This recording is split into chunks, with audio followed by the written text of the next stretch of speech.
Welcome to this explainer. Today, we're diving straight into the ultimate ancient matchup to see who truly comes out on top between a Neanderthal and a modern human.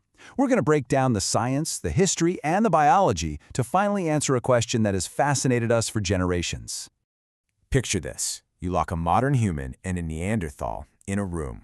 No weapons, no armor, just a raw, bare-knuckle fight. Now, most of us would instantly assume the Neanderthal crushes us in seconds. And physically speaking, yeah, they're probably right. But what if I told you the real battle for survival wasn't actually one with muscles? It was one with technology, teamwork, and one massive, incredible twist that's literally living inside your own DNA right now. By the end of this explainer, you'll discover who actually won this ancient rivalry and why the answer isn't nearly as simple as you might think. All right, let's jump into Section 1, the pure strength advantage. To put it simply, Neanderthals were built like literal tanks. Their bones were vastly thicker than ours, and their muscles were attached to these massive, robust joints. We're talking about a grip strength that would put a modern professional strongman to shame. Their bodies were short, powerful, and perfectly adapted for the absolutely brutal conditions of the Ice Age. So, in a hand-to-hand fight, modern humans lose, no question. Round 1 goes to the Neanderthals for sure. Moving on to Section 2, brains, tools, and distance. Let's clear something up right away. The whole dumb caveman stereotype, completely wrong. In fact, Neanderthal brains were actually slightly larger than ours. The real difference was just in how they specialized. Neanderthal brains devoted massive resources to vision and controlling their heavy muscular bodies. On the flip side, modern human brains were built for planning, communicating, and cooperating. So we didn't necessarily think better, we just organized better.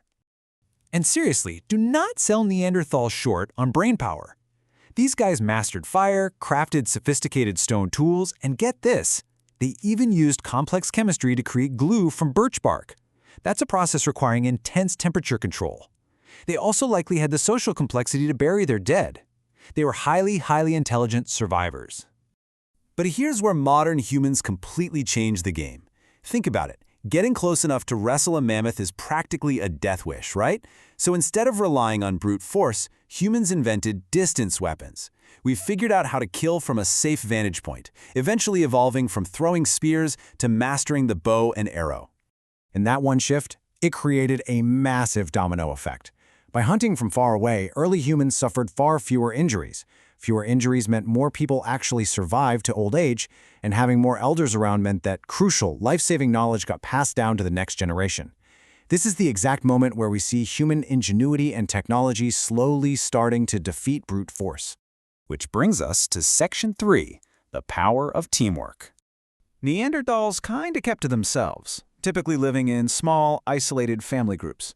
But modern humans? We took a totally different approach. We built massive social networks. Instead of just surviving with your immediate family in a single cave, humans were connecting with other groups, weaving together these interconnected webs of societies. And that completely revolutionized survival. Within those massive networks, we see what we'd call the network effect today. Ideas spread like wildfire. Trade expanded rapidly. Important survival hacks traveled hundreds of miles across the landscape.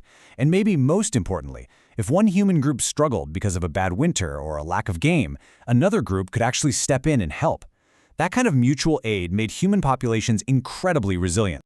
So it really all boils down to this. The strongest individual doesn't win. The strongest community does. Survival in the ancient world proved time and time again that an interconnected network of people will always outlast the toughest solitary fighter. Okay, let's get into Section 4, the ultimate genetic twist.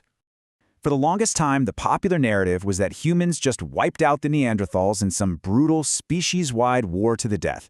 But that's not what happened. We didn't just fight them. We interbred with them. We actually had children together. Our ancestors looked at these powerful, distinct beings, and they assimilated them. Because of this assimilation, there is a staggering piece of data living inside humanity right now. If your ancestry comes from outside of Africa, you most likely still carry between 1% and 2% Neanderthal DNA today. And hey, that ancient DNA isn't just some dormant trivia fact for your next party. It is actively working in your body right now. It affects how your immune system functions, it impacts your skin traits, your hair characteristics, and it even alters how your body reacts to certain modern medicines. A piece of the Ice Age's greatest physical survivor is literally helping your biology function today. How wild is that? Finally, Section 5. So, who really won? If the battle is pure strength, Neanderthals win. If the battle is technology, humans take it. But if the battle is survival across thousands of years, humans slowly gain the upper hand through better cooperation, larger social networks, safer hunting, and just relentless adaptation. There was no giant, bloody final war or cinematic final battle. Instead, human survival was secured by thousands of tiny social and technological advantages that just added up over generations.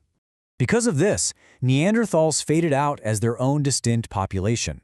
But they didn't disappear because they were entirely wiped out. They disappeared because they became a permanent part of us. Honestly, maybe neither species truly won.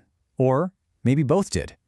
The strongest species wasn't the one with the biggest muscles. It was the one that learned to work together, eventually absorbing the other. And if your ancestors came from outside Africa, you are walking around right now carrying a small piece of both sides of that epic ancient story. So, if this explainer changed how you think about our history and the incredible legacy living inside your own cells, leave a comment and let us know. Knowing what you know now, are you Team Human or are you Team Neanderthal?